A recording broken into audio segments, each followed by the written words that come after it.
So in our previous video, we will have talked about indefinite loops. Now in this one, we are going to move across to start talking about something called a definite loop. So this one is called a definite loop.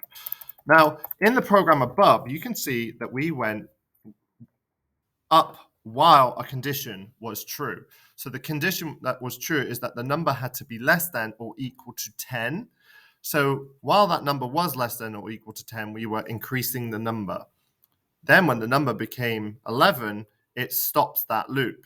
Now with a definite loop, we know the start and the finish. So I'm going to give you an example here of the same program. So for counter equals 1 to 10, so you set a variable.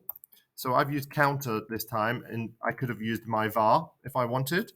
All right, I'm going to say text window dot write line, and your number is, and I'm going to add counter to that, and then I'm going to put end 4.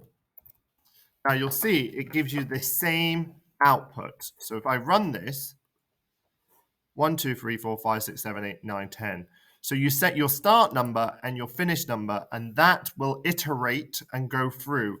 And that is what we call a definite loop, or some people call it a for loop. But in terms of GCSE, if you ever go on to do GCSE, you are looking at doing indefinite loops and definite loops, and this is how they work. In the next video, I'm going to show you how to do a simple username and password video, which may help you do multiple conditions, and then you can see how it can be applied.